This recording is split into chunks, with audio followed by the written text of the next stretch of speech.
action. I'm giving you the tools, right? I'm giving you the sandbox. I'm setting the table for you, but it's up to you to decide what you want to eat. Master Chief is human. He's not a machine. He's not a set of armor with a big weapon. He's a human with resilience and courage. You know, and I was so looking forward to this moment because for Master Chief, you know, the stoic soldier, the man of few words, all that. But there was this progression, you know, in terms of his emotional side, even through the first 3 games. But this was going to be the great leap. What happens when that soldier starts to discover his humanity? We had to create a situation that was going to knock him out of his comfort zone. The Master Chief has settled into this comfort zone of being the hero. You know, it's interesting. Early on, we talked about the hero's journey, and like, how do you have a hero's journey when he's already a hero? What are the sacrifices that you need to make in order to preserve something as precious as humanity? The journey is the important part. The growth is the important part. And so really, where does he still need to go as a human? That became the key to not just the story of Halo 4, but the entire trilogy. We're really examining what sort of burdens a Guardian carries. In a lot of ways, the story that we're telling with Halo 4 is about putting Chief in circumstances where he's forced to change. He's forced to take stock of himself. In a way, Chief is a Guardian. Cortana is Chief's Guardian. The Forerunners were the Guardians of their own universe, and they might have to make a decision that not everyone is going to agree with and that some people might condemn.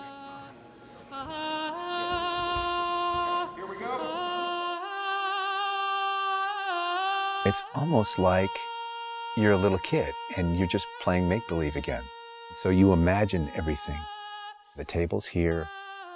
The plinth for Cortana is here. There's a window here. Ready, go.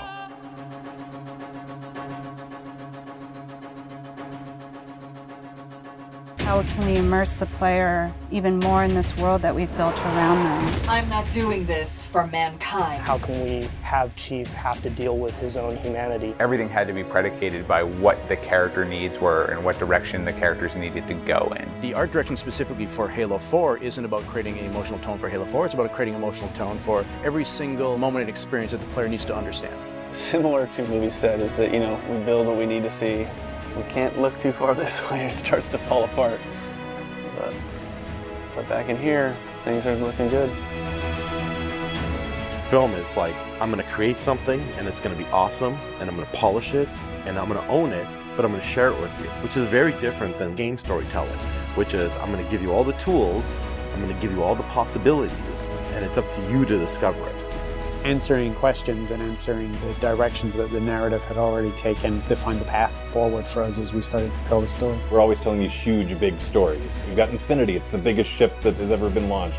We've got Requiem, which is like the biggest Forerunner artifact we've ever found. But in the middle of all of that, we've got this very small personal story between Master Chief and Cortana. You tell a story with every detail that you put into a game. Immersion is really what allows somebody to believe your universe and also to become emotionally caught up in your universe. Ready to get back to work? I thought you'd never ask. How do we make sure the sights and the sounds and the things that they're feeling as a player inhabiting that suit really comes through more clearly? And you know, technology has allowed us to do that with much higher fidelity than back in the CE days. Okay, so those are definitely bigger ones. Yeah, those start to get. Just because we've got more people. Let's roll video. Yeah. So this will be just video and audio only, no face, no mocap.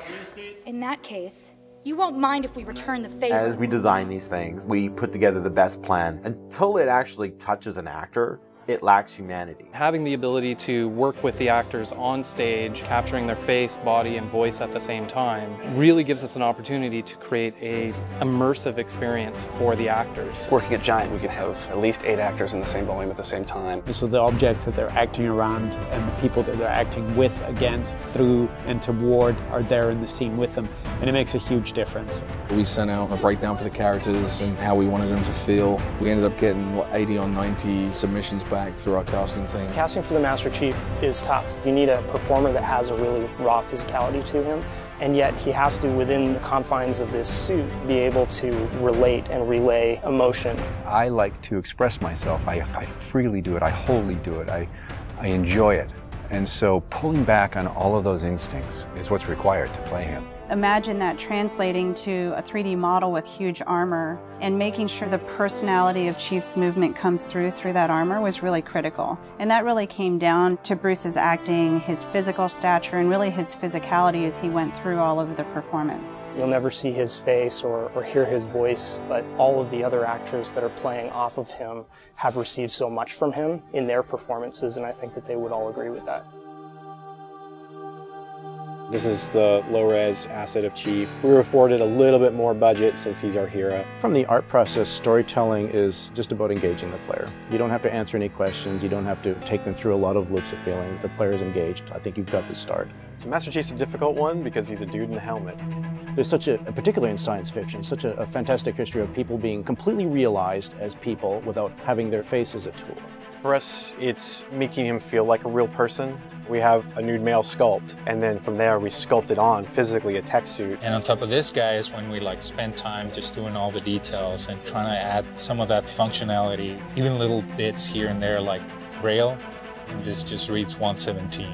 I think it's connected to having even more modern visual flow when it comes to his lines, his design, the way you follow the outline of Master Chief. Trying to put it into an area where it feels realistic, that it feels kind of tankish. What do you think of a tank? You think square, you think metal, there's some wear and tear on the edges. So those things we want to grab, put them on the Chief so it communicates that. The fingers are missing here on these. They have armor caps that come on, but he doesn't have armor caps on his trigger finger or thumb finger so that he could have more tactile sense when he's shooting and loading his weaponry. The last thing we just changed was his visor. His visor picks up the elements based on the room that he's in. We want to take every inch of the character to tell a story as much as we can.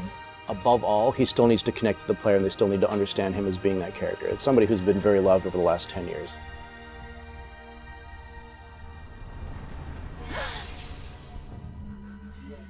The irony here, right, is that we have a character who's not human at all in Cortana. I was put into service 8 years ago. She is the most human character that we have in the story. Right? She's struggling with her own mortality. AIs deteriorate after 7, Chief. That's something that everybody struggles with. That's the most, human it gets. If we can just get back to Earth and find Halsey, she can fix this.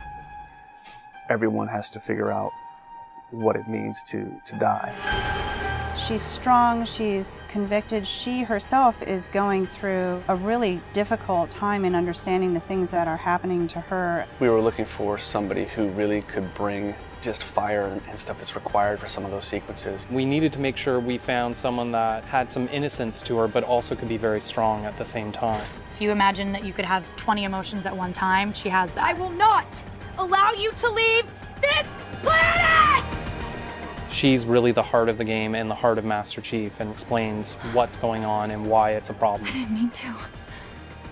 I didn't mean to do that. Cortana is certainly our biggest human connection, I think, with the entire story. How can we see these subtle details in her facial structure? It's the Forerunner symbol for Reclaimer. So this is the baseline where we started from Cortana, and then we go through and tweak and modify, having all these different elements moving throughout her that make her feel alive constantly. We wanted to make it to where you could have code flow lines start from every digit from her toes to her hands, and then be able to flow all the way up into her head. What you experience is her taking care of you as a player from a gameplay perspective, but I think you also start to get a sense of how she takes care of the human side of Chief.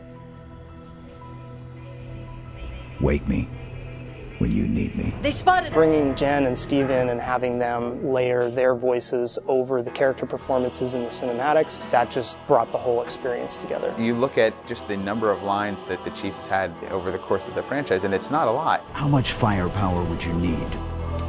And yet people will immediately call you out on the Master Chief's voice being something very distinctive and important to them. The funny thing is that they've had this off-screen chemistry because they didn't actually meet until last year. Not only is this the first time they've ever sat together on a panel, this is the first time they've ever been in the same room or even met. So seeing them meet and seeing them have that chemistry in real life and seeing how they acted together in scenes, just felt like we just missed this opportunity for all these years to actually get them together and get something even more memorable and more exciting out of them. From the beginning, they were great choices for those characters. You know, Steve has this very stoic personality that comes through in his few words. The same way Jen's voice is confident and it's strong, but it can also be playful.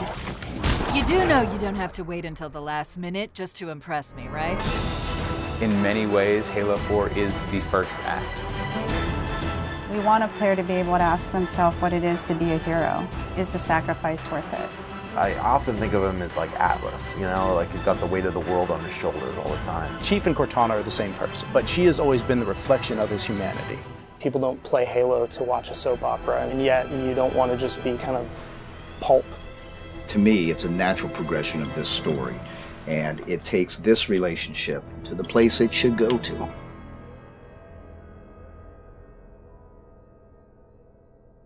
Don't make a girl a promise you can't keep.